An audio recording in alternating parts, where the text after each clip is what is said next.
Hola, soy Rodrigo Mena González, profesor de algunas asignaturas de lógica en la Universidad de Santiago, y este es el segundo módulo de un pequeño curso de 8 módulos que se está proporcionando por la universidad a través de sus plataformas online, en el contexto de las celebraciones de la Semana de la Lógica de este año, del año 2021. Esta es la segunda sesión, así que comenzamos. Los objetivos de esta sesión consisten en indicar la necesidad de acudir a lenguajes formales para estudiar las relaciones lógicas en el lenguaje. En segundo lugar, también busca presentar el que hemos llamado lenguaje L sub 0, que es un tipo de lenguaje formal que capta las relaciones lógicas entre proposiciones. En tercer lugar, también el propósito de esta presentación es mostrar algunos procedimientos de formalización de un lenguaje natural, que es el proceso, el procedimiento que nos sirve para, em, para trasladar las conclusiones obtenidas en un lenguaje formal a un lenguaje natural.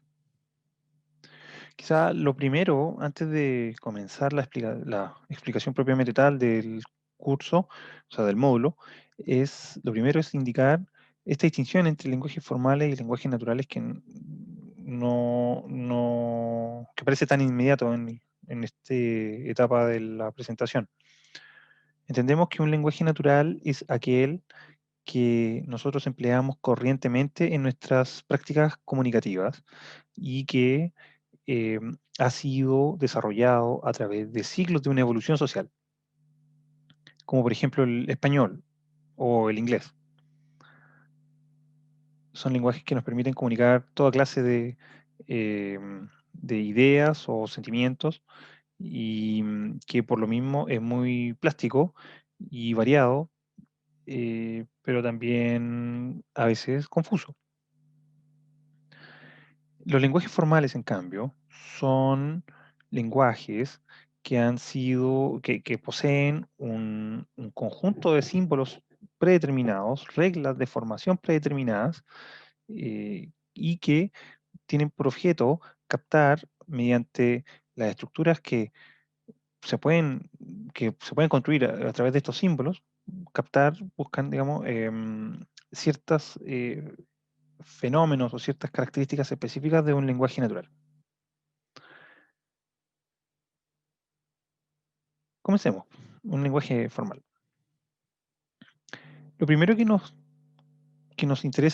sobre lo que nos interesa llamar la atención en esta sesión es que en un lenguaje natural nos encontramos con ambigüedades.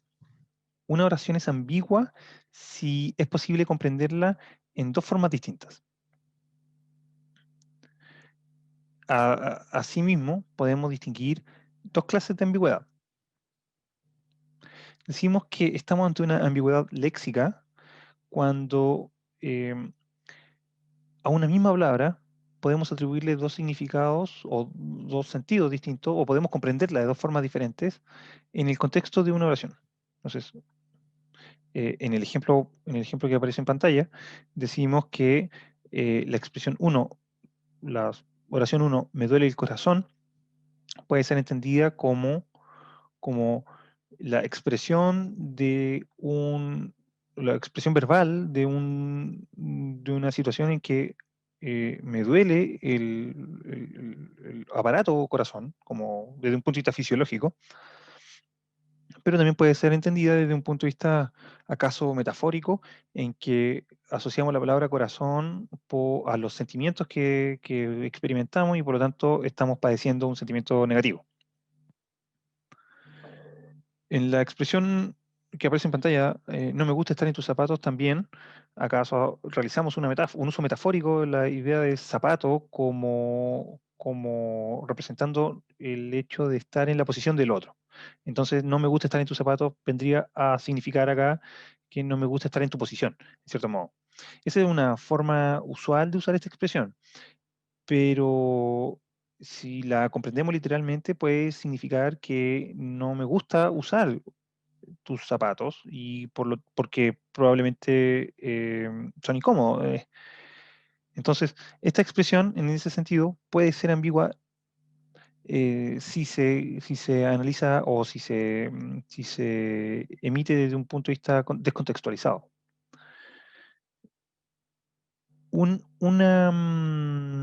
O tal vez sin suficiente información, obvio, adicional que nos permita comprender a qué nos referimos.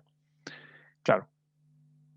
Ahora, una ambigüedad estructural es aquella en que una oración puede ser comprendida de dos maneras diferentes exclusivamente por razón de su estructura, no porque alguna de sus palabras pueda tener un uso múltiple o claro, que haya una suerte de polisemia asociada a la palabra que dificulte su comprensión. En el ejemplo de la pantalla decimos que el perro de Napoleón era un mastín. Esta expresión es clara, porque nos referimos al perro de Napoleón. Pero, em, pero podríamos perfectamente decir que el perro de Napoleón era un ingrato. Si dijéramos que el perro de Napoleón es un ingrato, mm, exclusivamente por la forma en que está estructurada la oración, podríamos dudar acerca de qué nos referimos. Si a alguna mascota que haya sido poseída por Napoleón o al propio Napoleón desde un punto de vista despectivo. Entonces, ese tipo de ambigüedad está asociada a, a un tipo de falacia que se llama anfibología y que es muy común en el lenguaje castellano al menos, em, sobre todo para usos irónicos o malintencionados, y que es un ejemplo de ambigüedad que puede tener cierta relevancia desde el punto de vista lógico. Otro ejemplo acá es Juan vio a Marcela tejiendo.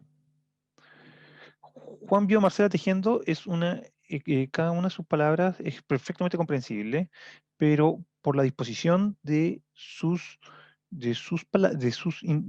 nombres, de los nombres y del verbo, resulta que no está claro quién es el que estaba tejiendo, si Juan o Marcela. No tenemos por qué suponer que solo Marcela puede tejer. Por lo tanto, puede haber ocurrido que Juan, mientras estaba tejiendo, vio a Marcela o Juan vio a Marcela mientras ésta estaba tejiendo. Cualquiera de estas formas de ambigüedad puede dar lugar a fallas en el razonamiento. Una falla en el léxica que tomé de un libro de Copy, de hecho de la introducción a la lógica de Copy, es la siguiente. Un elefante es un animal, por lo tanto, un elefante pequeño es un animal pequeño. Esto es claramente incorrecto, porque un elefante pequeño es en todo sentido un animal de gran tamaño. Así que tenemos un caso de una argumentación en que la premisa es verdadera, pero la conclusión es falsa. Entonces tenemos una falla en el desarrollo de nuestra argumentación.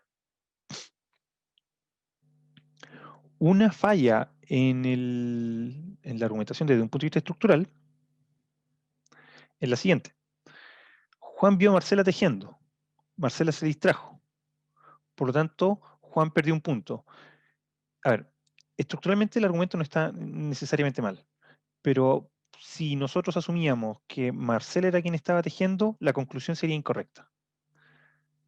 Entonces, no es suficiente información la que está proporcionada por el argumento para considerar que es necesariamente erróneo.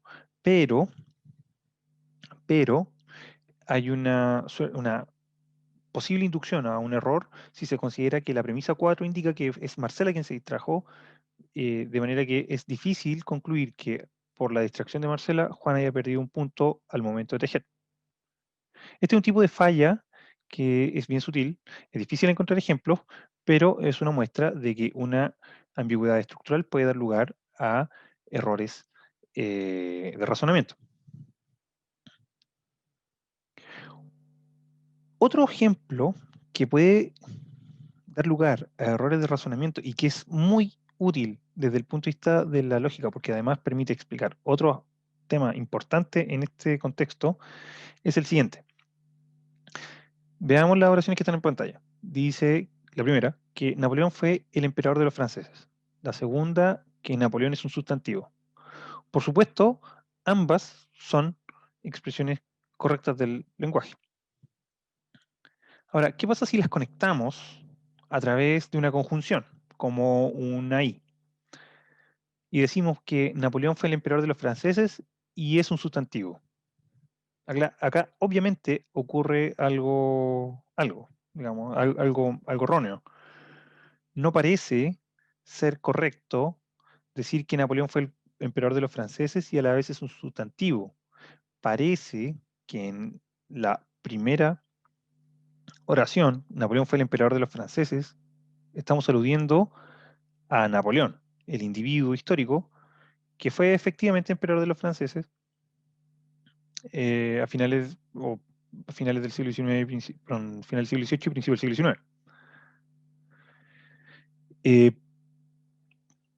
En cambio, en la segunda, parece que empleamos la palabra Napoleón como palabra, en tanto tal, y por lo tanto la calificamos como sustantivo. En ese sentido, no parece que sea lícito para nosotros unirlas en una misma oración y suponer que se trata exactamente o sea, que se trata de la misma cosa a la cual nos referimos y que la oración tenga sentido. De hecho, esta oración carece de sentido.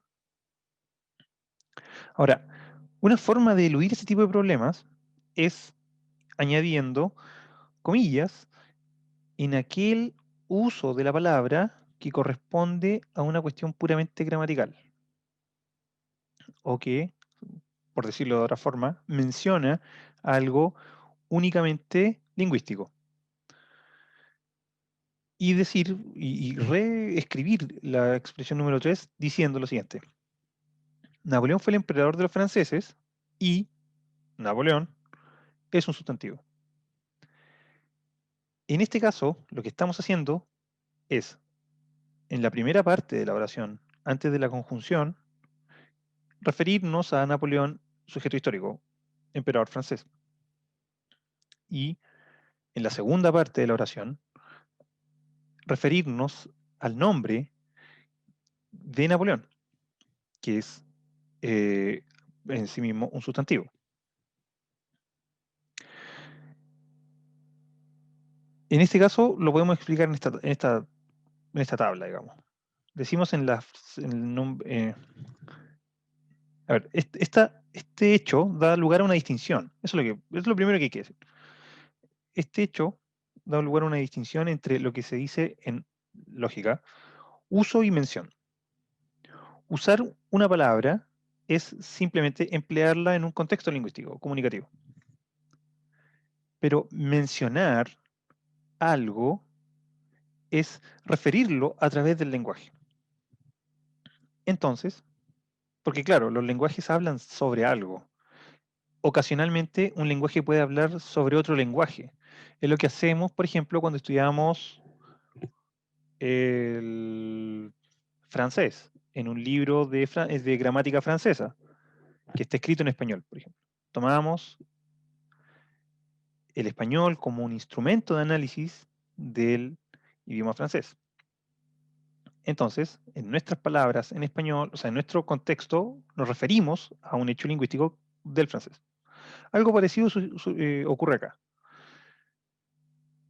Si volvemos a la oración, nos vamos a dar cuenta, en el número 4, nos vamos a dar cuenta que la primera mención de la palabra Napoleón en, en A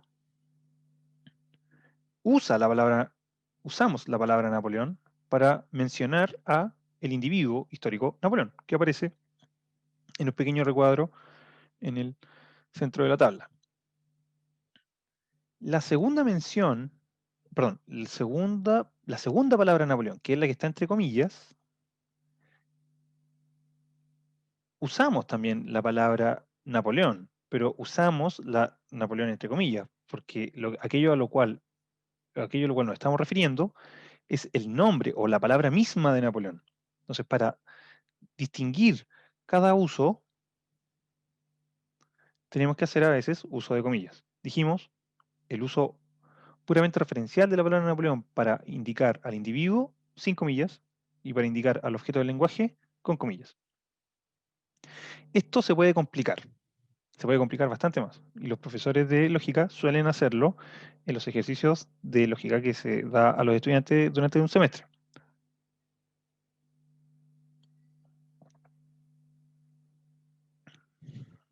La expresión, la oración en 5, dice que Napoleón amaba la oración. Napoleón considera que la palabra Napoleón es pintoresca. Otra vez, Napoleón amaba la oración. Napoleón considera que la palabra Napoleón es pintoresca. Acá tenemos que el uso de la palabra Napoleón en C, en la letra C, se refiere obviamente, nuevamente, al individuo Napoleón, que es quien amaba la oración siguiente. Solo un individuo puede amar algo. Entonces, C se refiere a Napoleón, sujeto histórico. La mención en D es, perdón, el uso de Napoleón en D es el uso del nombre Napoleón en el contexto del lenguaje, porque está entrecomillado en el contexto de una oración. Entonces ahí, esta oración ya no se está refiriendo a Napoleón, sino que se está refiriendo a la oración que Napoleón amaba, a la oración que el sujeto histórico amaba. Entonces, este Napoleón es un fragmento del lenguaje y está considerado en tanto tal. Por lo tanto, lo ponemos entre comillas. Usamos Napoleón entre comillas para referirnos a la palabra Napoleón o al nombre Napoleón. Y en E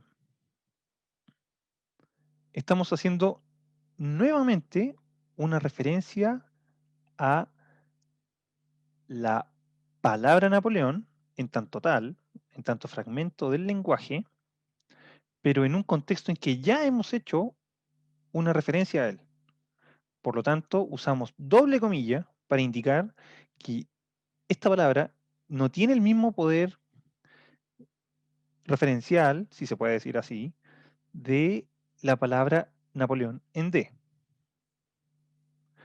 Una forma muy clara de decirlo es que estamos en un nivel diferente del lenguaje.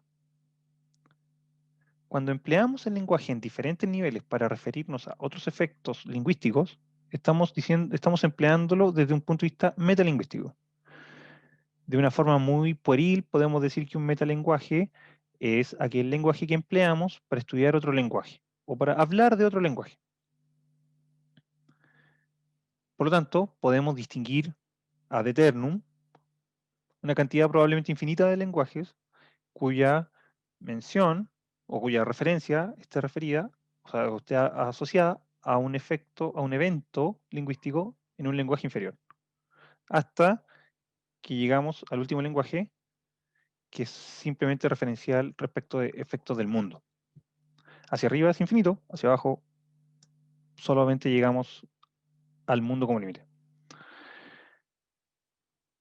Pues bien, todas estas ideas nos permiten entender que hacer confusiones en el lenguaje, en el uso, en nuestro uso comunicativo, cuando empleamos las palabras corrientes, eh, eh, puede conducirnos a confusiones, digamos. A ver, en otras palabras, el uso del lenguaje cotidiano está plagado de errores, incorrecciones que puede tener consecuencias desde un punto de vista argumentativo o puede afectar el éxito de nuestros razonamientos. En tanto que consideramos a la lógica como una disciplina cuyo objeto es establecer cuáles son buenos razonamientos y cuáles son malos razonamientos, la lógica está obligada a acudir a ciertos instrumentos que excluya la posibilidad de error y elimine la ambigüedad en el uso lingüístico. Ese instrumento es un lenguaje formal. Entonces, lo primero para un estudio como moderno, actual de la lógica, es acudir a un lenguajes que sean realmente precisos y que además cumplan el objeto de reflejar relaciones lógicas entre proposiciones.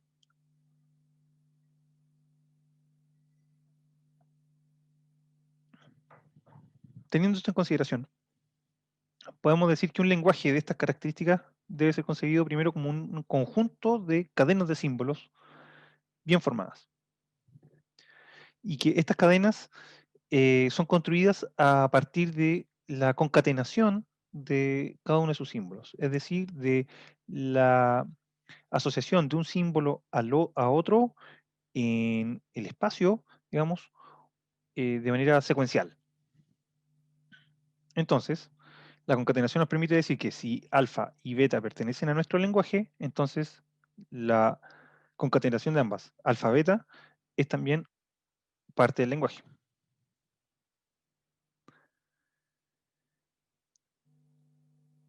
El lenguaje L sub 0 es el lenguaje que nosotros lo denominamos así, tiene otros nombres. Puede ser el lenguaje proposicional o el lenguaje sentencial, empleando una especie de anglicismo, porque la palabra como sentencial viene del sentence inglés, que significa oración, em, pero que es una de las formas corrientes de encontrarlo en la literatura. Em, este lenguaje, digamos, simplemente identifica un conjunto de símbolos que son aquellos que se emplean en el en su análisis y que nos permite, digamos, captar este tipo de relaciones lógicas sin, ojalá, de hecho, sin la ambigüedad que contamina a todo lenguaje natural. El conjunto L sub 0 está formado por este conjunto de símbolos y este conjunto de símbolos está dividido en dos subconjuntos. El primero es el de los símbolos propiamente lógicos, que lo llamamos de esta manera, y que son aquellos que están indicados en la pantalla. Una, una línea horizontal, que es una especie de cuña, otra, una capucha, otra cuña, la flecha, etc. Y símbolos no lógicos. Los símbolos lógicos son aquellos que representan relaciones lógicas entre expresiones, entre símbolos del lenguaje, en este caso formal. Más adelante asociaremos cada uno de estos símbolos a expresiones del lenguaje, de los lenguajes naturales, del castellano en particular. Los símbolos no lógicos, en cambio, son simbolizados acá por letras del lenguaje latino, minúsculas, que representan proposiciones. No representan relaciones lógicas entre proposiciones, sino solo proposiciones. Por lo tanto, por ello, a los primeros los llamamos conectivos lógicos, a los símbolos que están indicados en la línea 1, y a los símbolos indicados en la línea 2 los llamamos variables oracionales o variables proposicionales. Cualquiera de los dos lo usaremos, cualquiera de los dos nombres lo usaremos indiferentemente en este caso. Espero que se entienda, gracias a la sesión anterior, a qué nos estamos refiriendo en cada caso. Em, desde este punto de vista, no representan, como dije, una relación lógica, representan oraciones o proposiciones. Y pueden ser sustituidos por ella si queremos trasladar las cadenas de símbolos de L sub 0 al castellano corriente. Bueno, antes, una cosa que me faltó decir es que a este conjunto de símbolos lo llamamos alfabeto. Este es nuestro alfabeto. Todas las secuencias de símbolos que nosotros formulemos en L sub 0 se basarán exclusivamente en la combinación de los símbolos que aparecen acá. Eso es todo. Por lo tanto, podemos formar oraciones, como entendiendo las oraciones como secuencia de símbolos, podemos formar oraciones exclusivamente con esta clase de símbolos que aparecen ahí. Las reglas de formación son las indicadas acá. Son 4. La primera es que cualquier variable oracional es una fórmula bien formada y es aceptable dentro de nuestro lenguaje. Porque no nos sirve cualquier secuencia de símbolos. Tampoco nos sirve para comunicarnos en el castellano cualquier secuencia de palabras. Solo nos sirven las palabras que cumplan ciertas reglas gramaticales. En este caso, esta es nuestra gramática. Decimos que una variable oracional es una fórmula bien formada. Está bien. La aceptamos y por lo tanto es miembro del lenguaje L sub 0. Si consideramos al lenguaje L sub 0 como un conjunto de secuencias de símbolos bien formadas. Si alfa representa una fórmula bien formada, la letra griega la empleamos acá como una suerte de metavariable, una variable que representa a otras variables, de cualquier forma. Si alfa es una fórmula bien formada en ese sentido, entonces este símbolo, antecedido por esta suerte de cuña, también es una fórmula bien formada. De acuerdo a la regla 3, si alfa y beta representan cada una fórmulas bien formadas, entonces alfa, cuña, beta, alfa, la otra cuña, beta, alfa, flecha, beta y alfa, 3 barras, beta, también son fórmulas bien formadas, cada una por separado. Y por último, no hay ninguna fórmula bien formada que no tenga alguna de las formas anteriores. Si no es así, entonces no se puede considerar una fórmula bien formada. O en otras palabras, solo las que cumplen las reglas anteriores son fórmulas bien formadas del lenguaje. Y bueno, ya dijimos, los símbolos las letras minúsculas del alfabeto griego son empleadas para representar cualquier otra fórmula. Entonces, P en este caso puede ser representado por alfa, pero alfa también puede representar no P o no beta, si es que empleamos otra metavariable, y alfa también puede representar alfa y beta, cada una a la vez, por supuesto. No podemos suponer que una sola letra represente varias oraciones distintas, una oración a la vez.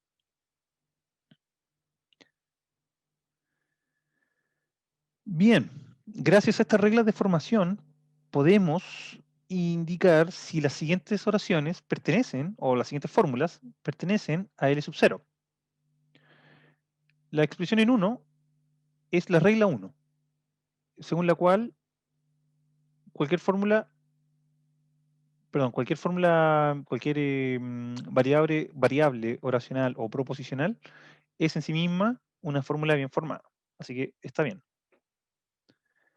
En este caso vamos a aplicar la regla 2 a una fórmula alfa, le antecedemos una negación y sigue formando una fórmula bien formada. Si sustituimos alfa por otra expresión, como por ejemplo P, de acuerdo a la regla 1, también tenemos una fórmula bien formada. Acá vamos a comenzar con una fórmula bien formada que tiene la estructura de la que aparece en 3. Alfa, esta suerte de punta de flecha, y beta. Em, de acuerdo a la regla 3, es correcta, es una fórmula bien formada. Si sustituimos alfa por una variable oracional, todavía tenemos una fórmula bien formada. Y lo mismo hicimos con beta, también la sustituimos por fórmulas bien formadas. En este caso vamos a aplicar la regla 2 para tener una negación, perdón, un símbolo antecedido por esto. Más adelante diré que efectivamente ese símbolo significa negación. Me adelanté, lo siento. Pero teniendo este símbolo, esta cuña, antecediendo esta cuña, tenemos una fórmula bien formada por la regla 2. Luego, si sustituimos alfa por esta otra expresión con la flecha, todavía tenemos una fórmula bien formada de acuerdo a la regla 3. Si sustituimos alfa por p en la primera ocurrencia de alfa, entonces todavía tendríamos una fórmula bien formada que, ojo, no es no está completa todavía, no hemos llegado a la fórmula bien formada definitiva, puesto que estamos combinando fórmulas bien formadas propiamente tales como la que aparece en P con fórmulas compuestas por metavariables, que las metavariables no corresponden a nuestro lenguaje proposicional. En ese sentido, podemos decir que 4, tal cual está, no es una fórmula bien formada, es una fórmula que está en formación, porque estamos sustituyendo en este proceso alfa, las metavariables, por variables reales en algún momento. Solo en la medida en que estamos en este proceso es que podemos entender que esta fórmula no es una fórmula bien formada todavía, pero que en el futuro sí lo será. Sustituimos alfa otra vez, la primera ocurrencia de alfa, por una negación, y sustituimos beta por una ocurrencia de beta y gamma superadas por las tres barritas. Sustituimos cada una de ellas por variables oracionales y tenemos una fórmula bien formada, completa. Esta sí que es una fórmula en sí misma bien formada. Cuando no da lugar a confusiones, eliminamos los paréntesis externos. Y tenemos una fórmula bien formada, como en el caso que aparece en 4. Esa es una convención que adoptamos se adopta usualmente en lógica porque si no los cálculos lógicos serían considerablemente difíciles dada la cantidad de variables que usualmente se consideran en las fórmulas que empleamos cuando manipulamos L sub 0. Por lo tanto, ahorrarnos los paréntesis cuando no hay dificultades de comprensión es completamente recomendable y es un uso generalizado en la lógica. Lo anterior, las definiciones que hicimos en el lenguaje L sub 0 son un ejemplo de definiciones recursivas. Una definición recursiva es aquella definición que comienza con un caso muy simple y a partir del caso más simple proporciona reglas para llegar a casos más complejos. Y estas reglas pueden ser aplicadas una y otra vez sobre los resultados de su propia aplicación. Eso es una definición recursiva. En este caso, lo que hicimos fue definir una regla básica, que es 1, que es el caso más simple, en la cual decimos que una variable oracional es en sí misma una fórmula bien formada. Acá estamos. Y establecimos luego reglas más complejas que nos permiten decir cuándo fórmulas más complejas son fórmulas bien formadas también. Podemos definir, ocupando esta misma matriz, como esta misma forma de definición recursiva, podemos definir el concepto de subfórmula. Una subfórmula se define de la siguiente manera. En primer lugar, una variable oracional, una letra P, por ejemplo, solo se tiene a sí misma como subfórmula. Entonces, ¿cuál es la subfórmula de P? P. Y ahora desarrollamos los dos casos más complejos. Si una fórmula bien formada, tiene forma no alfa, o perdón, cuña alfa, la subfórmula es alfa, como acá. En todos estos casos, en la regla 3, decimos que fórmulas que tengan cada una esta forma, o esta forma, o esta forma, o esta forma, tienen cada una de ellas a alfa y a beta como subfórmulas. Así de simple.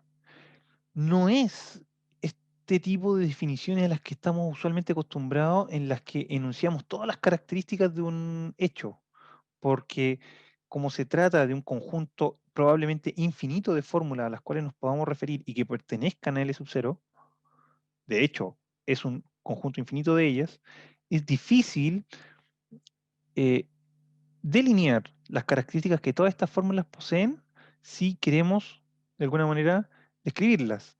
Y si queremos describir sobre todo el hecho de que cada una de estas fórmulas posee subfórmulas, que son fórmulas que también están bien formadas en el lenguaje. Esta es la única manera de hacerlo. Y es una manera que permite el reconocimiento mecánico de diferentes subfórmulas dentro de una fórmula. se utilizan en lógica usualmente esta clase de árboles que se llaman árboles de formación para identificar cuáles son las subfórmulas de una fórmula. Tiene cierta relevancia porque hay ciertos resultados que nos permiten, a los cuales se puede llegar a través de estos árboles de formación. Son resultados de carácter como importantes para la lógica porque nos permiten describir el instrumento que estamos empleando. Como dice Paul Halmos en un libro, Paul Halmos es un matemático americano, si no me equivoco. em, en su libro Logic as Algebra, él dice que lo que le interesa a un lógico no es exactamente desarrollar como métodos, porque sí, de hecho la palabra lógica, no la palabra lógica exactamente, sino que em, el conjunto de, a ver, la palabra lógica es un uso un poco vulgar de otra palabra griega que en este momento no recuerdo, pero que quería como designar este conjunto de métodos precisamente como un instrumento para ayudarnos a efectuar razonamientos correctos. Entonces, el objeto de la lógica en sí mismo es proporcionarnos métodos, instrumentos para razonar.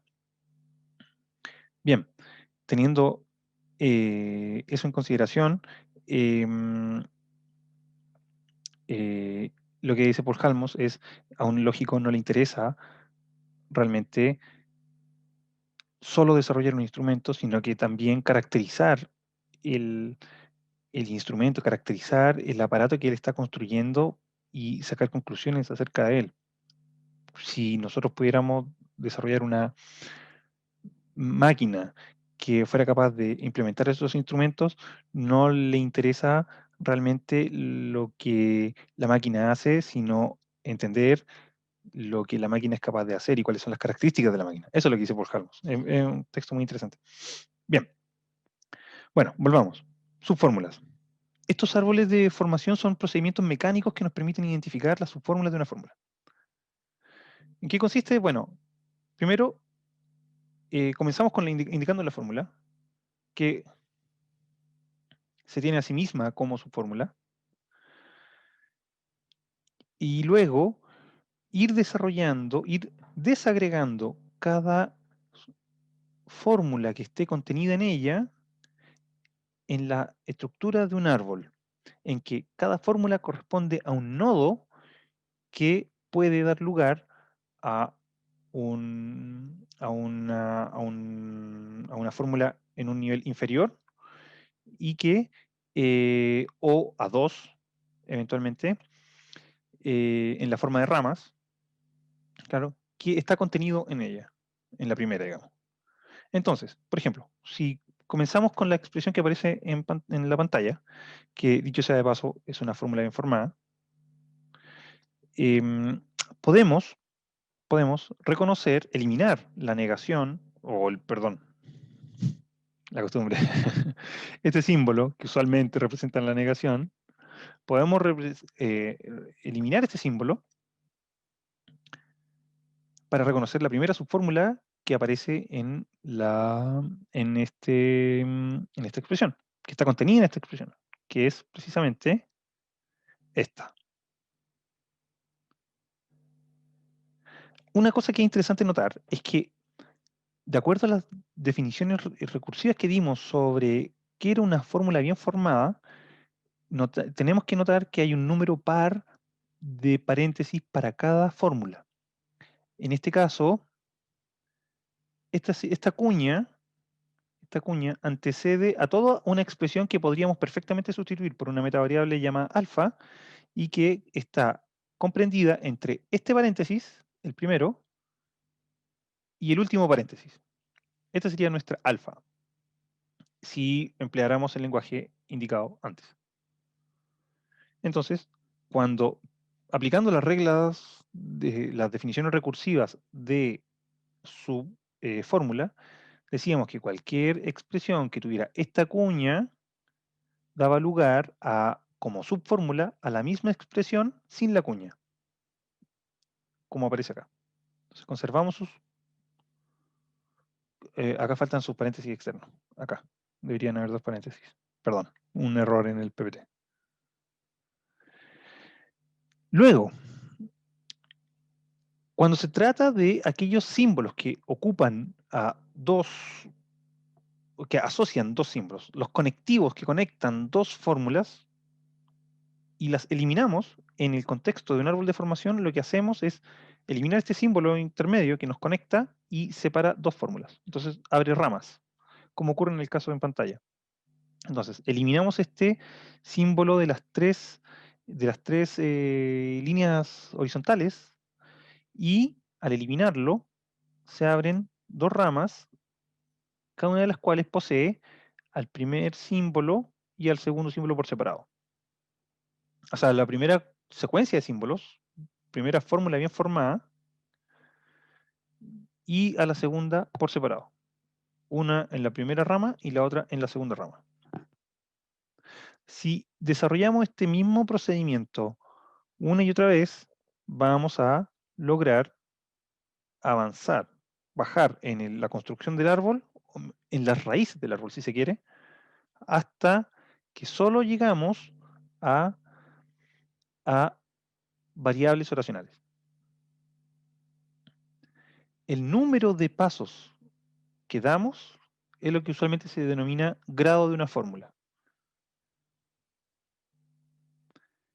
Así visto, este ejercicio, digamos, tiene una utilidad inmediata, que es que nos permite reconocer la forma lógica que tiene una fórmula. Entonces, esta forma, en este caso, está antecedida por una cuña. Luego, posee un conectivo secundario que conecta a dos cuerpos o dos secuencias de símbolos, que también formadas a su vez, que al ser eliminado da lugar a otros símbolos que también tienen un lugar terciario de importancia, y así, hasta el final.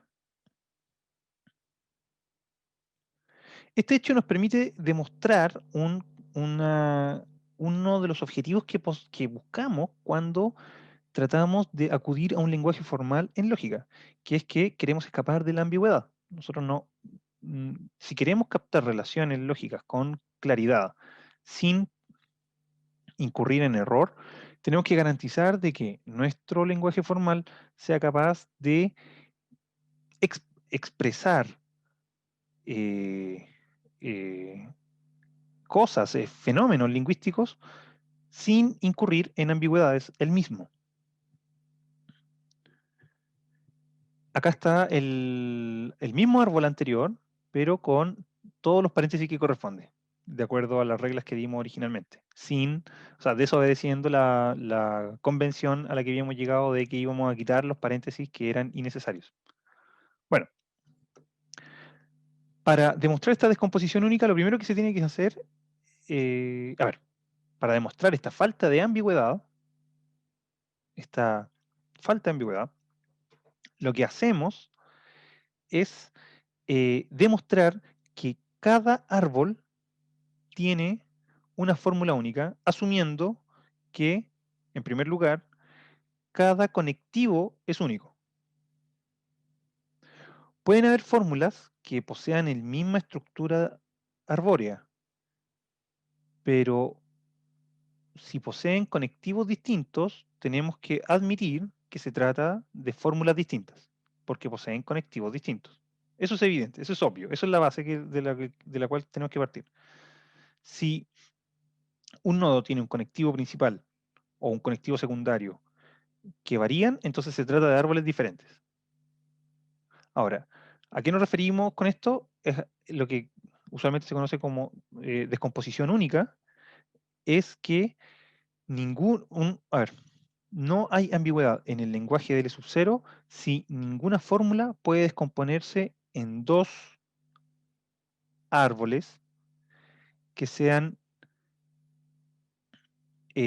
bien desarrollados, pero que sean distintos. Una fórmula siempre va a tener exclusivamente asociado un solo árbol. Eso es lo que busca esta idea de la descomposición única. Un solo árbol que podría coincidir estructuralmente con otros árboles, pero que va a poseer una combinación de conectivos específica. Para hacerlo, lo primero es que hay que admitir que uno puede solamente tener un conectivo principal y que ese conectivo principal puede ser diferente a otros conectivos principales. En la medida en que sean diferentes a otros conectivos principales, puede dar lugar a árboles distintos. Eso es obvio. O sea, si tenemos una cuña al principio como, como primera fórmula, ningún otro conectivo puede dar lugar a esa posición en particular que no sea una cuña. Y si como conectivo principal tenemos a cualquiera de los otros conectivos que son binarios o diádicos porque poseen conectan a dos otras fórmulas, si poseemos a uno y lo sustituimos por otro, entonces tenemos a otra fórmula. Así de simple. Bueno, lo segundo es distinguir tres casos, porque de acuerdo a las reglas de formación que nosotros dimos, es posible tener tres tipos de fórmulas. Primero, fórmulas compuestas por variables o racionales únicamente. Y aquí hay que admitir, una variable solo se puede descomponer en su propia variable. Y por lo demás, una variable es solo igual a sí misma, por la primera razón que dimos en esta explicación. Por lo tanto, si tenemos otra fórmula que está compuesta por otra variable, tenemos que asumir que se trata efectivamente de otra fórmula. 2. El segundo caso es aquel en que tenemos la cuña antecediéndonos, que es un conectivo monádico, porque solamente abraza o afecta a un único cuerpo de fórmulas. Entonces decimos que este tipo de fórmulas que tienen esta forma se descomponen en la misma fórmula sin la cuña, como ocurre por ejemplo en la porción que está en azul. Si se descompusieran dos fórmulas distintas, entonces tendríamos este caso, un caso beta y un caso gamma, pero cada uno tendría un número impar de paréntesis. Y si tienen un número impar de paréntesis, es una fórmula que no está bien formada, porque las reglas anteriores solo nos permitían formar fórmulas con un número de paréntesis equivalente. Si hay uno de apertura, siempre tiene que haber uno de cierre. No hay otra alternativa. De este modo, tendríamos, o sea, si incurriéramos en este error, tendríamos este caso, y este caso es una fórmula mal formada. En el caso en que tenemos, a ver, el caso en que tenemos una fórmula cuyo conectivo principal está formado por aquella clase de conectivos, o constituye aquella clase de conectivos que abraza a dos fórmulas, o liga a dos fórmulas, los conectivos diádicos que le llamamos, tenemos que admitir que se descompone en dos fórmulas, o alfa o beta. Si se descompusiera en una sola, al momento de descomponer, decimos que eliminamos el conectivo principal. Para bajar en un nivel en el árbol, eliminamos el conectivo principal. Al eliminar ese conectivo principal y bajar a una sola fórmula, bajaría la misma fórmula sin conectivo principal. Serían unidas, concatenadas. El problema es que como carece de conectivo, sería una fórmula mal formada, porque no coincidiría con las que dimos antes, con las reglas que dimos antes de formación. Por lo tanto, no sería una fórmula bien formada. Por lo tanto, no pertenecería a L sub 0. Y por último, si diera lugar a otras fórmulas, tres o más, no dos, tres o más, cada una de ellas, o al menos una o dos de ellas, tendrían un número impar de paréntesis, como ocurre en el caso en pantalla, en la línea roja, en la fila roja. Y en este caso daría lugar a subfórmulas que estarían mal formadas. Y como dijimos hace un rato atrás, todas las subfórmulas son fórmulas que están bien formadas. Si da lugar a subfórmulas que están mal formadas, entonces el proceso de composición es incorrecto y en este caso no da lugar a un árbol correctamente desarrollado.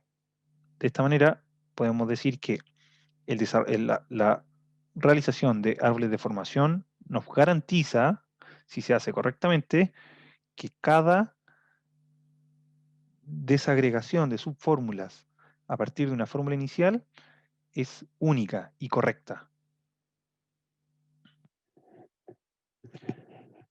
Bien, lo prometido es deuda. Dijimos que el lenguaje L sub 0 puede ser asociado a nuestro lenguaje natural. En la tabla que aparece en la pantalla hacemos esta asociación.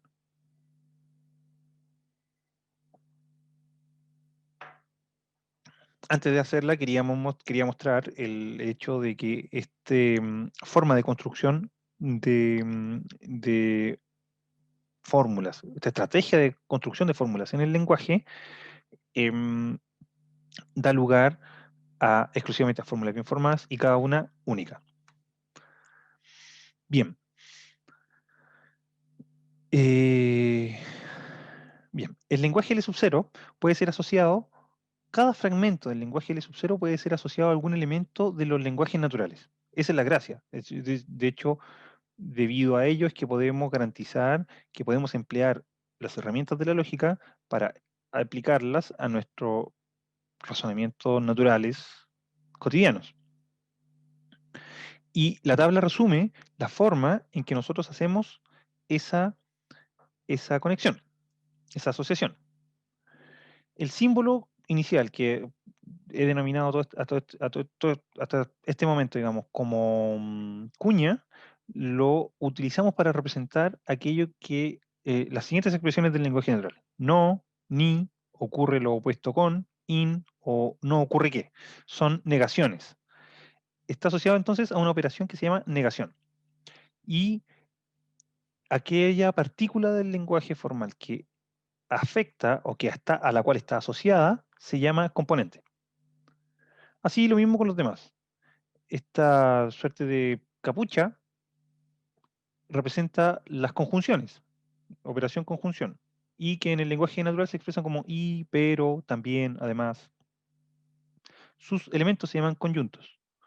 Esta otra cuña invertida, o capucha invertida, representa una disyunción y en el lenguaje natural se expresa como o, ora, ora, o como una disyunción, cualquiera. Y sus elementos se llaman disyuntos. Cada uno de sus elementos se llaman disyuntos. La flecha corresponde a un condicional. La operación que representa es la de condicionalidad. Es una relación u operación de condicionalidad. Y en el lenguaje se expresa como un sí, entonces. Si llueve, entonces hace frío. Así. El primer elemento anterior a la flecha se denomina antecedente y el último elemento consecuente. Por último, las tres barritas horizontales usualmente se reconocen como bicondicional. Y la operación es de bicondicionalidad. Hubo aquí un pequeño problema porque la palabra bicondicionalidad quedó mal cortada. Pero es bicondicionalidad. El bicondicional usualmente se representa en el lenguaje, se lee en el lenguaje como sí, solo sí, o expresión como equivalente a, o semejantes. Y sus elementos se llaman componentes. Aquí los explicamos un poco más en detalle. La cuña nos sirve para representar la negación en general. Por ejemplo, una expresión como Napoleón no invade Inglaterra, en este caso tenemos la negación en el centro de la oración. Pero es equivalente a la oración expresada en dos que dice que no es el caso que Napoleón invade Inglaterra. Expresan exactamente lo mismo, solo que la posición de la negación es diferente. Esto es algo común con los conectivos. Es posible, de acuerdo a su talento de barrio, es posible que usted maneje la posición de la negación en la oración y por lo tanto pueda tener cierta como plasticidad al momento de expresarse y por lo tanto también una cierta plasticidad para efectuar razonamientos en el lenguaje natural. En símbolos es esto que aparece en azul. No ocurre que, usualmente se lee así cuando está antecediendo una oración, no ocurre que Napoleón invade Inglaterra. Después veremos que, claro, ya sabemos, de hecho, que las oraciones pueden ser sustituidas por variables, o mejor dicho, pueden ser representadas por variables oracionales. Por lo tanto, si sustituimos o asociamos, mejor dicho, la oración Napoleón invade Inglaterra, podemos, y si la asociamos a una letra como P, podemos tener cuña, paréntesis, P.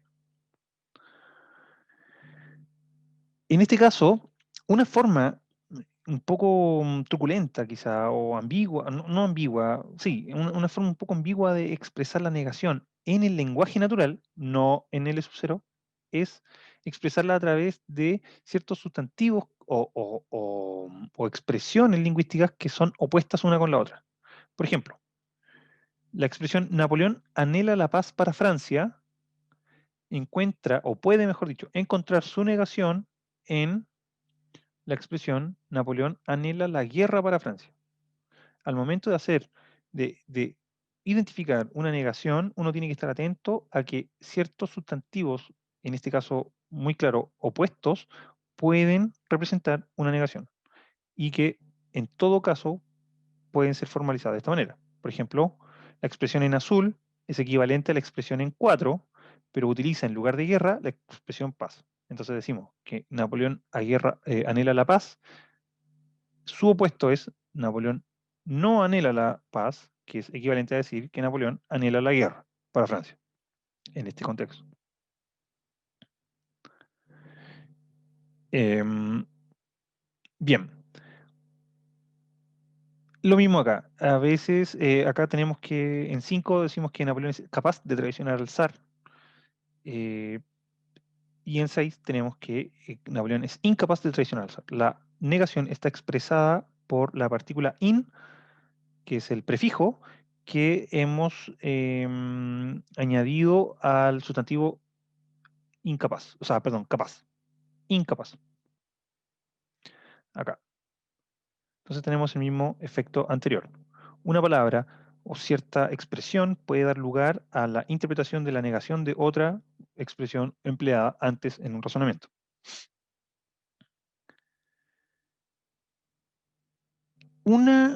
A ver, probablemente la negación es uno de los conectivos más problemáticos de la lógica, puesto que da lugar a ciertas ambigüedades en el lenguaje natural.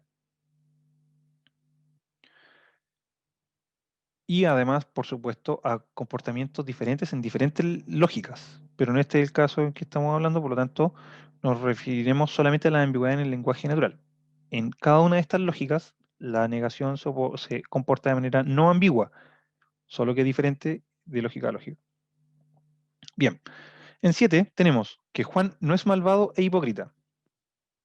Y esta expresión se puede entender como no es el caso que Juan sea malvado e hipócrita, o como Juan no es malvado ni hipócrita. Se podrían entender de esta manera.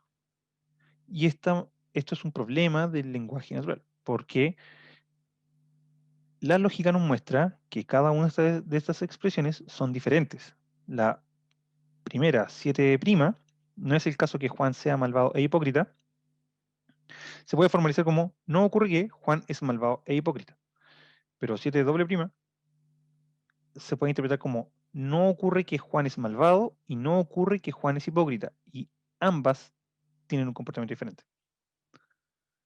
Ambas, 7' y 7'. En 8 tenemos otro caso típico del uso del lenguaje, por lo menos del castellano, que es que empleamos una suerte de doble negación en nuestras oraciones cotidianas, nuestras proposiciones cotidianas. Decimos, por ejemplo, que no veo a ningún filósofo aquí. Estamos diciendo, lo que queremos decir originalmente es que no veo a algún filósofo acá.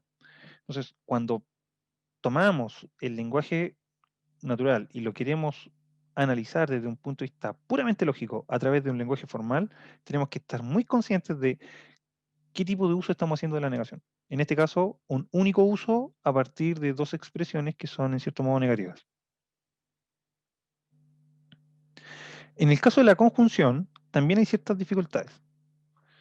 Por ejemplo, usamos conjunciones adversativas, como pero, para indicar una conjunción. Decimos que Juan es flaco pero pálido. parece que oponemos la palidez a la delgadez de Juan, pero no la estamos oponiendo, simplemente le estamos dando un cierto matiz optativo a dos hechos que son como simultáneos, que es que Juan es flaco y al mismo tiempo pálido. Por lo tanto, es una conjunción en sí misma. Otra cosa es que las conjunciones con frecuencia pueden ser representadas también por algunos por la coma, como símbolo de puntuación en el lenguaje natural. Esto en el caso de las enumeraciones. Decimos que, Juan es flaco, pálido y alto, y que equivale a decir que Juan es flaco y Juan es pálido y Juan es alto. La coma nos sirve también como un símbolo que nos permite distinguir paréntesis, porque dijimos que, o mostramos, mejor dicho, al momento de formular las reglas de formación del lenguaje, que cada conjunción solo asocia a dos fórmulas. Entonces, no es posible que prescindamos de alguno de los paréntesis, de este paréntesis o de este paréntesis, para dejar una conjunción de tres conjuntos. Esto es, para la facilidad de ciertos cálculos, a veces se hace porque no siempre impacta este hecho en el cálculo lógico, cuando empezamos a hacer cálculos lógicos, cuando empezamos a establecer métodos específicos para resolver ciertos problemas em, en las relaciones lógicas entre fórmulas. Pero es completamente desaconsejable a esta altura empezar a prescindir de estos paréntesis. Por lo tanto, siempre asumiremos que cada fórmula debe siempre, cada fórmula con conectivos binarios, como la conjunción en este caso, tiene que asociar exclusivamente siempre a dos fórmulas. También en este caso, por ejemplo, acá usamos el punto seguido para mostrar que también es una conjunción. Juan es flaco, también pálido. Em, para señalizar una conjunción. Esto no es difícil. Em, en unión con la negación, no, perdón, nada que ver. Eh, es posible incluso mostrar una conjunción con el uso de la palabra ambos, como aparece en 4 y 5. La expresión completa en 4 dice: Pedro no es religioso ni moralista, Juan es ambos. La primera oración antes del punto dice que no ocurre que Pedro es religioso y no ocurre que Pedro es moralista. El punto sigue en este caso lo tomaremos como una conjunción y diremos que además Juan es religioso y Juan es moralista. La palabra ambos permite referirnos a las cualidades que tenía Pedro y atribuírselas también a Juan, de manera que podemos considerar que en esta expresión están contenidas otra conjunción en que Juan termina siendo religioso y también siendo moralista. Bien, en el caso de la disyunción, tenemos que Juan quiere té o café, en este caso, eh, que se expresa usualmente, no, a ver, cuando tenemos una expresión como que aparece en uno, usualmente omitimos cierta parte de la expresión para poder hacer la disyunción. Lo mismo pasa en la conjunción.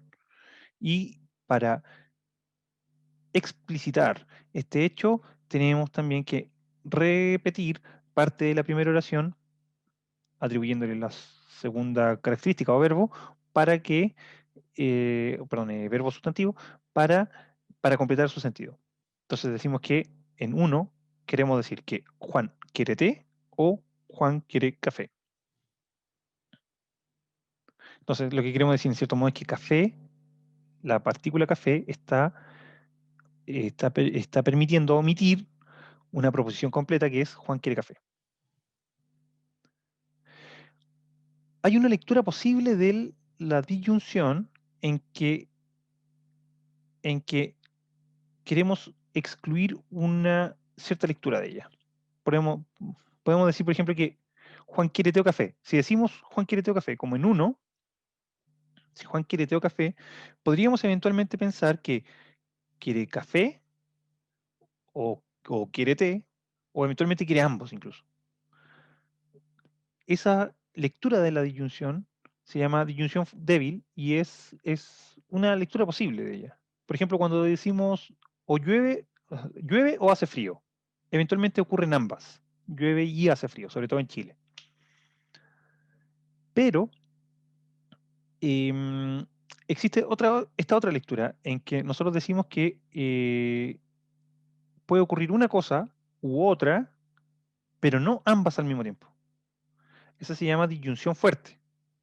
Nosotros, usualmente, hay algunas presentaciones de la lógica en que se le asigna un símbolo a esta disyunción fuerte, un símbolo especial que permite representar este tipo de disyunciones. Pero nosotros no lo haremos porque esta expresión como fuerte de disyunción que nos permite excluir otro aspecto, esta ocurrencia de ambos disyuntos al mismo tiempo, esta disyunción fuerte puede ser expresada en nuestro propio lenguaje de la manera que aparece en la línea siguiente a 2. Cuando decimos que Juan quiere té o café, pero no ambos, lo que estamos queriendo decir es que Juan quiere té o quiere café y no ocurre que Juan quiera té y café al mismo tiempo. Entonces queda absolutamente claro. Por, por una cuestión de economía de símbolos, preferimos omitir entonces la referencia a la disyunción fuerte como un conectivo independiente. Em, Hay un uso de la O que es bien recomendable en lógica, sobre todo, de usar una O antecedente, como por ejemplo, o nada o se hunde. En este caso, parece, parece ser un caso como el de dos, en que queremos decir cosas que son contradictorias, o nada, perdón, no contradictorias, sino que son cosas incompatibles, en cierto modo. Queremos que, eh, resulta que o nada o se hunde, pero no ambas. Parece ser así. Pero sugiero que en estos casos eh, claro, este tipo de formalizaciones de este tipo, como la que aparece en 2, o de esta clase, em, debe atender a varias características del contexto en el que se encuentra inscrita, de manera que no siempre es aconsejable hacer todo como la distinción que hicimos en 2, y simplemente formalizarlas como aparece en la letra azul en 3, porque es posible, por ejemplo, si nos referimos a un individuo que esté nadando, que nade bajo el agua, por ejemplo, se hunda y nade al mismo tiempo. Todo depende del contexto, en definitiva, en este tipo como de uso lingüístico.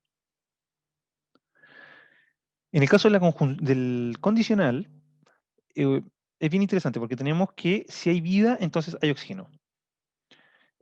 La flecha separa asocia la expresión, perdón, reemplaza la expresión sí, entonces. Y tiene un sentido. Parte en vida y termina en oxígeno. Por eso la flecha apunta en ese sentido. Ahora, ahora, una forma de reemplazar esta expresión es decir, solo si hay oxígeno hay vida. Dice exactamente lo mismo, pero invierte el orden en que aparece en el lenguaje. Decimos que el solo sí apunta al consecuente. Por lo tanto, en este caso todavía conservamos que la expresión hay oxígeno como consecuente de de la fórmula condicional y por lo tanto ocurre este mismo hecho que aparece aquí. Ahora, otra forma de captar también el condicional es hablar de condición. No necesariamente un condicional captura una relación causal. No siempre.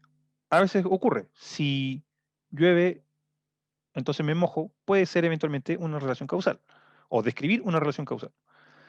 Pero en el caso que aparece en pantalla, eso no es necesariamente así. Tenemos que eh, que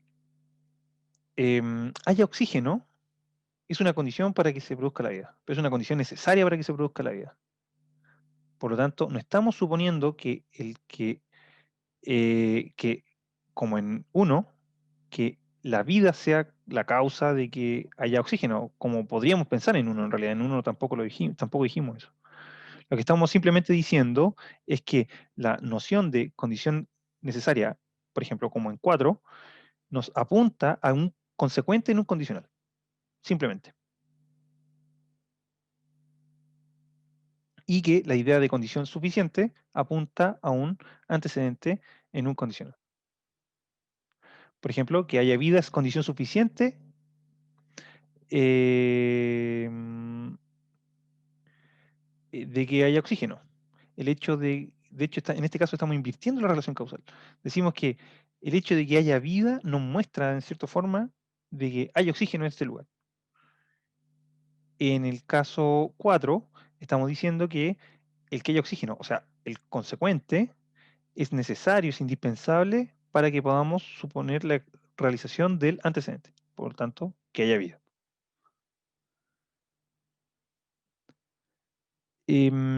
Otra cosa es que precisamente como no siempre capta relaciones causales, podemos expresar en el lenguaje relaciones simplemente condicionales que pueden ser conceptuales. Por ejemplo, si Juan está casado, entonces no es soltero. Es una relación conceptual entre el significado de casado y el significado de soltero.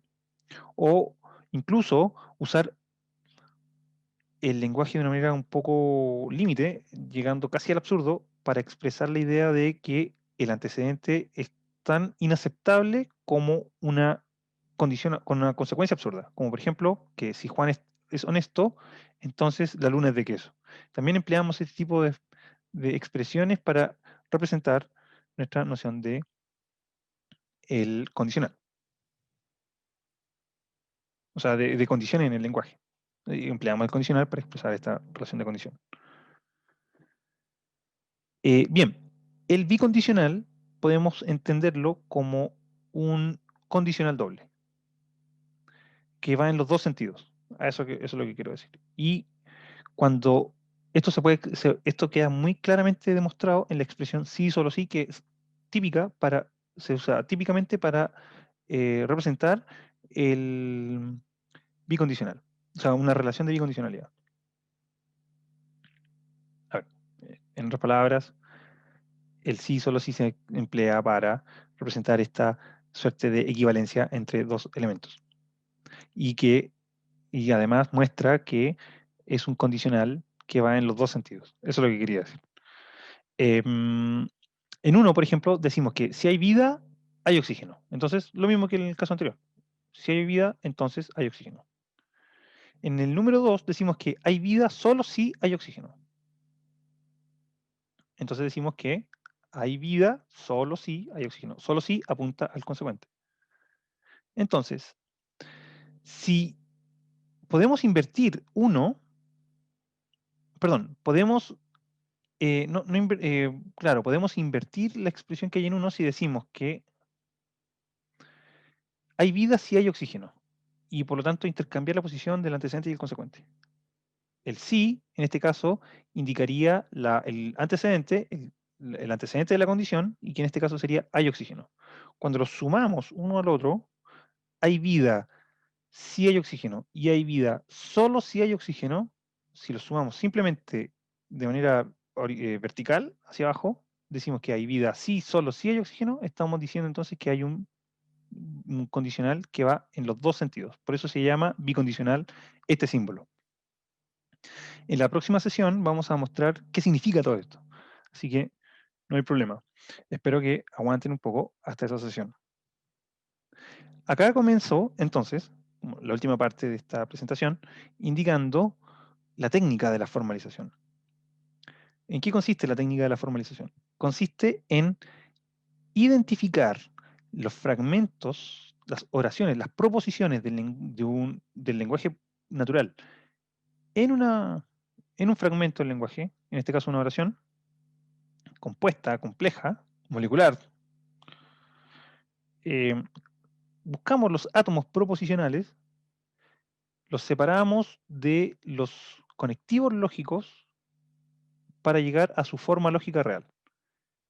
Así, por ejemplo, en la fórmula en 1 podemos distinguir el siguiente diccionario.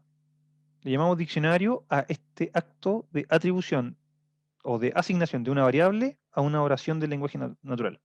Entonces decimos que si sustituimos la oración llueve, que en este caso es una oración, por P, la oración hace frío por Q y la oración nieva por R, obtenemos este resultado que llamamos preformalización, según el cual todo lo que queda es los conectivos lógicos, que en este caso son si P, entonces Q o R.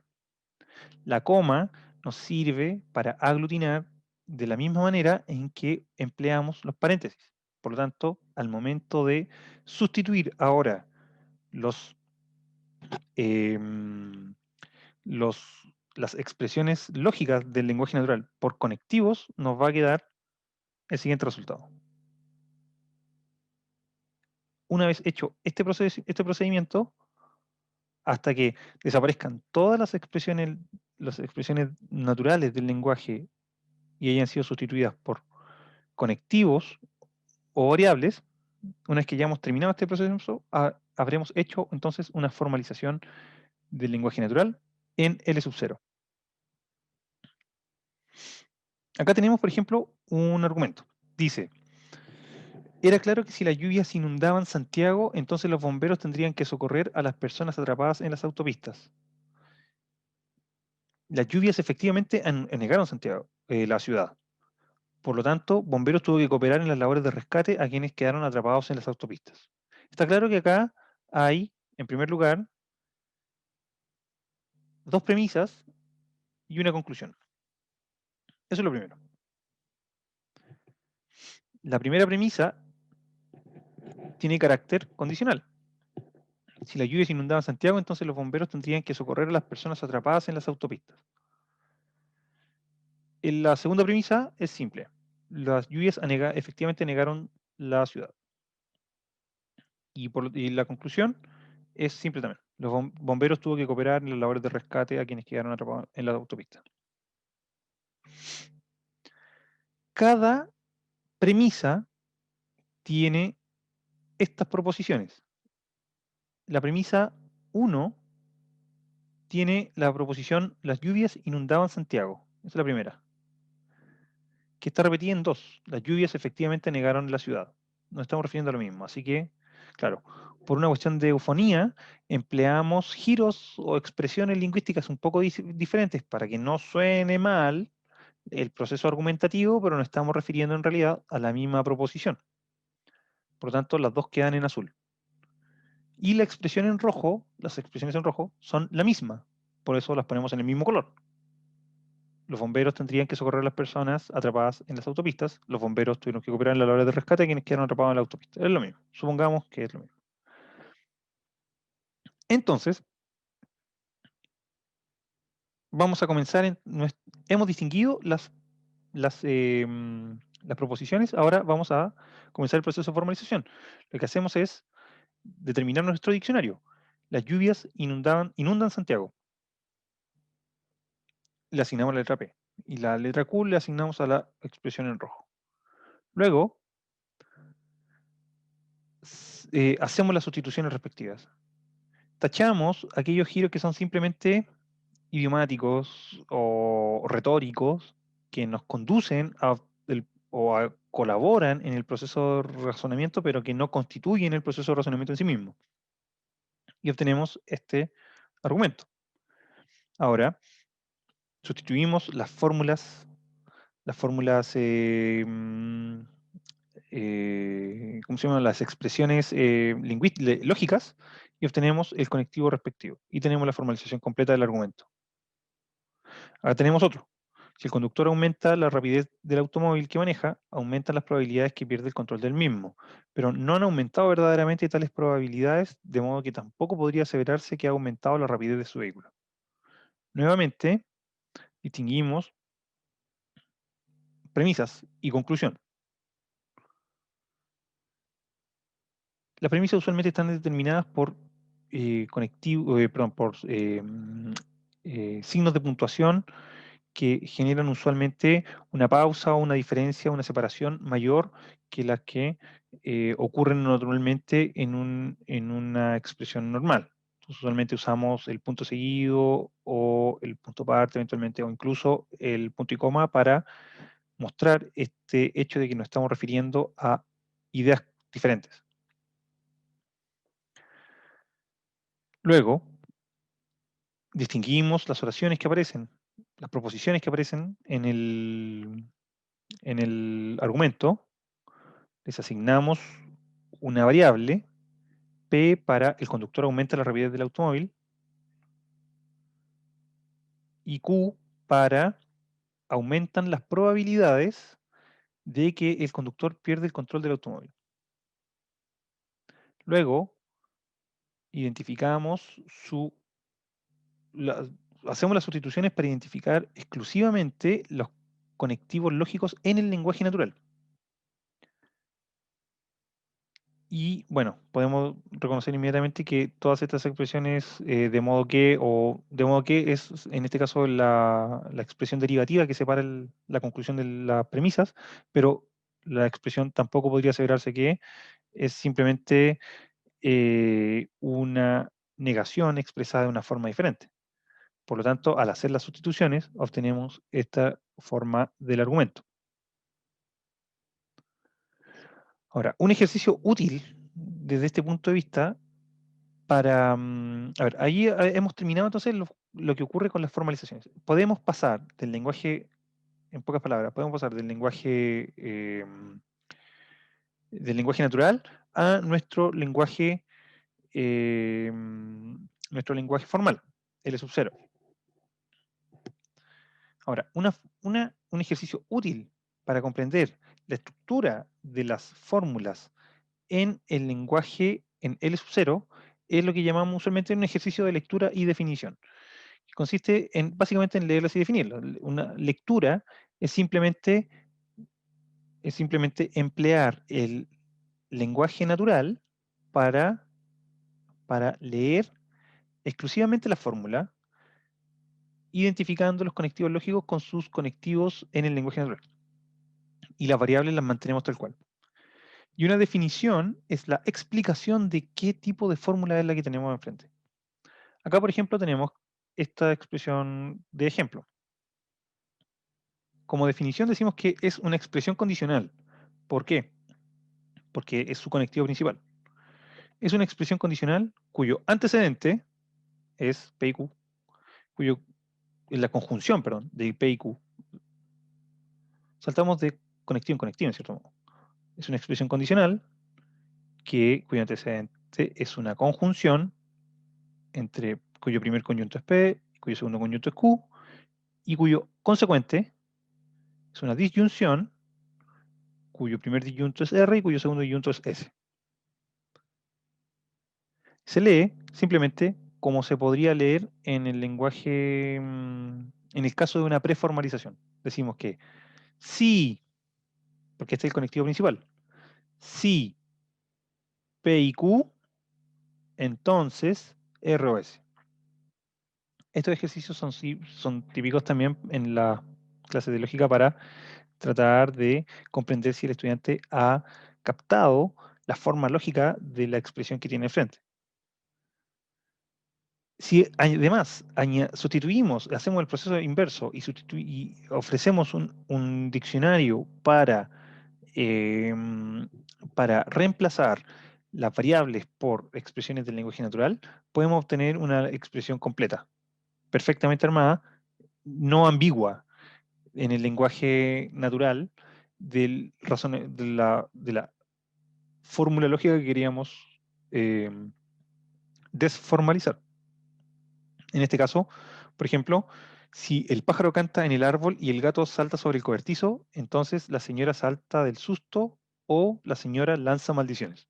Así de simple. Es muy divertido hacer este tipo de cambio a veces. Los resultados pueden ser interesantes. Acá tengo dos ejemplos de lectura y definición. El primero, obviamente, definición. Se trata de un condicional, entonces ubicamos primeramente el símbolo conectivo principal, cuyo antecedente es P y cuyo consecuente es una disyunción, cuyo primer disyunto es Q y cuyo segundo disyunto es un condicional, cuyo antecedente del condicional es un bicondicional, cuyo primera cláusula es R o componente, cuyo segundo componente perdón, cuyo primer componente es P y cuyo segundo componente es R, y el antecedente del condicional es T. Entonces se lee como si P, entonces QO, si P si solo si R, entonces T. Es una forma un poco compleja de decirlo. Esto es útil para nosotros para poder luego leer o mencionar las fórmulas que vamos a leer o mencionar, o perdón, o definir en las siguientes sesiones. Por eso es indispensable que este ejercicio sea comprendido perfectamente. Si no, si careciéramos de este ejercicio, nosotros no podríamos comunicarnos en las secciones siguientes del curso, claro.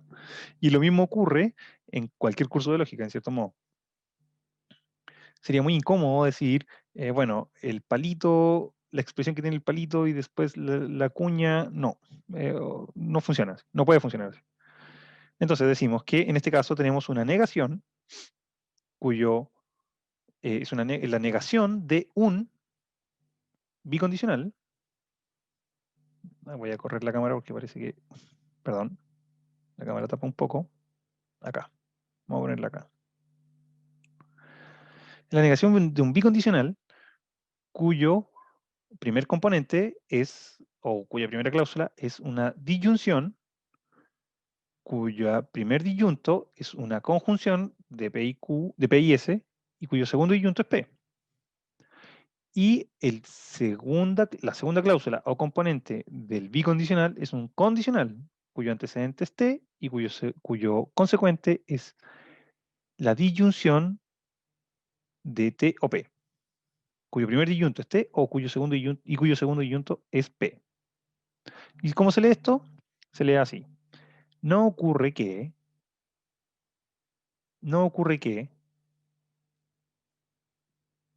P y S o P, si solo si T, entonces T o P. El antecedente, o sea, perdón, el condicional es el único conectivo que exige leer primero un sí antes de leer el primer componente que tiene, que es el antecedente, en este caso T. Todos los demás son lineales. Yo no digo IPS, digo P y S, comienzo por la P. Cuando hablo de una disyunción, no digo O, P o X, digo P o P, por ejemplo. Entonces, y lo mismo con el bicondicional. Por eso, cuando comenzamos a leer la disyunción, decimos, perdón, la negación en este caso es, no ocurre que, no podemos decir sí o algo antes, no ocurre que, debido al bicondicional. Tampoco podemos decirlo con la disyunción, ni con la conjunción, por lo tanto, tenemos que comenzar con la P que aparece en el primer lugar. No ocurre que P y S o P, sí, solo sí, si T, entonces T o P. Es difícil, se puede ejercitar. Si necesita ver este video un poco más en esta sección, puede hacerlo hasta que lo comprenda, porque a pesar de la dificultad inicial, una vez que se domina, esto es perfectamente útil para poder distinguir cualquier fórmula y leerla de manera no confusa. Bien, no estoy seguro si esto es lo último, pero Una forma alternativa de definir L sub 0 es a través de lo que se llama notación polaca, que también aparece en hartos textos de lógica. Usualmente un poco más técnicos. La notación polaca fue creada por un gran lógico polaco que se llamaba Jan Lukasiewicz, que fue uno de los creadores de las lógicas trivalentes, y, que buscó dar una representación un poco más matemática de los símbolos lógicos, empleándolos, considerándolos en cierto modo como como una suerte de función matemática. Las funciones suelen representarse como indicando la letra que identifica la función más los argumentos, que son aquellas cosas que la función toma para arrojar un resultado adicional. Más adelante quizá hablemos sobre eso, de hecho hablaremos sobre eso, pero en este momento no nos preocupemos tanto. Lo que ocurre es que en nuestro alfabeto original, sustituimos, en primer lugar, los símbolos por las letras que representan a cada símbolo. La N por negación, la K por conjunción, si no me equivoco, en el polaco o en el alemán. La disyunción la sustituimos por A de alternación, el condicional lo sustituimos por C y el bicondicional lo sustituimos por E por equivalencia. El condicional es la C de condicional. Y los símbolos no lógicos, que son variables racionales, no se sustituyen, manejan la misma, o sea, conservan su misma entidad y uso. Pero sí sustituimos las reglas de formación. De hecho, sustituimos solo dos, las reglas 2 y la regla 3. Acá la sustitución es obvia. La negación, la letra N, sustituye la cuña que nosotros tomamos usualmente por negación. La N sustituye la cuña. Pero en el caso de la regla 3, lo que ocurre es que la conjunción, los símbolos diádicos, los conectivos diádicos, por decirlo de otra forma más técnica, ya no están infijos, como usualmente se dice, no están infijos, no están en el centro de la expresión, sino que están todos a la izquierda. Entonces acá, por ejemplo, K de alfa beta es básicamente la conjunción de alfa y beta, y por lo tanto se lee como alfa y beta, alfa o beta en este caso. Si alfa, perdón, si alfa, entonces beta, o alfa es equivalente a beta, o mejor dicho, alfa sí, solo si beta. Las metavariables operan exactamente igual que antes. Acá está en rojo. Entonces vamos a comparar nuestra notación con la notación polaca. El resultado que tenemos a la izquierda de 1 es el mismo que aparece a la derecha en 2. Y como pueden ver, claro, comienza por una negación y bueno, luego termina por una variable p. Vamos a definir el alcance de un conectivo como el conjunto de fórmulas que se encuentran afecta a él.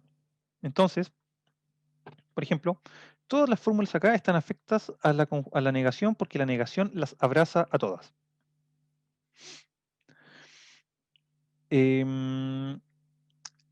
Por ejemplo, la letra P, esta letra P, la segunda letra P de la fórmula, no está afecta a la conjunción entre P y S porque está fuera de la conjunción. No está abrazada por la conjunción, por lo tanto, no está dentro de su alcance. Ahora, en el caso de la notación corriente, que es la notación que empleó Bertrand Russell y Alfred Whitehead en Principio de Matemática, que además proviene del formulario de Giuseppe Peano, y que simplifica, en cierto modo, la notación original de Frege cuando reformuló la lógica eh, a finales del siglo XIX. Esta fórmula está determinada, digamos, este alcance está determinado por paréntesis. De manera que El alcance de símbolos monádicos, como por ejemplo la negación, es precisamente la expresión completa que está dentro del alcance de la negación, o sea, que está sujeta a la negación. Y está encerrada por los paréntesis que la negación crea. Y el alcance de símbolos infijos está determinado por las fórmulas que están siendo vinculadas por ella. En el caso de... A ver, algo pasa acá. Acá. En el caso de la notación polaca, el alcance está determinado por el número de argumentos. Puesto que se consideran funciones, está determinado por el número de argumentos que están sujetas a esas funciones. En este caso, la negación, por ejemplo, el alcance de la negación es todo, porque la negación es un símbolo que alcanza a todo. Toda la fórmula que está hacia su derecha hasta que se satisfaga como el número de argumentos que debería corresponderle, como tal. En el caso de los símbolos diádicos, el alcance, o sea, para determinar el alcance específico de una fórmula, o sea, de cada conectivo, en definitiva, en el caso de los símbolos diádicos, pero también en el caso de la negación, lo que hay que hacer es principalmente comenzar de adentro hacia afuera y identificar la primera variable oracional y de la primera variable oracional hacia la izquierda, el primer conectivo que aparece. En este caso nosotros identificamos, por ejemplo, P y nos damos cuenta inmediatamente que el primer conectivo que tiene a la izquierda es una conjunción. Como la conjunción tiene dos dos argumentos, toma dos conjuntos, entonces P no puede ser el único, ese es el segundo conjunto de esta conjunción. Y acá hemos identificado la conjunción P y S que aparece acá. Lo mismo podemos hacer con T y P. Avanzamos, avanzamos hasta llegar a una conjunción que tenga a la izquierda inmediatamente un conectivo. En este caso, A, que es una disyunción. Como la disyunción tiene dos argumentos, la disyunción, el alcance de la disyunción alcanza o contiene a T y P. Y acá tenemos esta última disyunción. Luego repetimos el proceso, por lo menos con eh, K, K ya es en sí misma una fórmula o representa una fórmula, una conjunción que está dentro del alcance de otro conectivo a la izquierda, que en este caso es la disyunción representada por la primera letra A. Ahora, como K de PS es el primer disyunto de esta disyunción, el segundo tiene que estar a continuación de K de PS. Por lo tanto, involucra a esta P. Y obtenemos que la primera disyunción involucra la conjunción de P y S como primer disyunto y como segundo disyunto a P, igual que acá. Lo mismo hacemos acá. Una vez que hemos determinado que, una vez que hemos determinado que la disyunción de T y P es una de las fórmulas que están contenidas dentro de otra fórmula, porque tiene otro conectivo a su izquierda,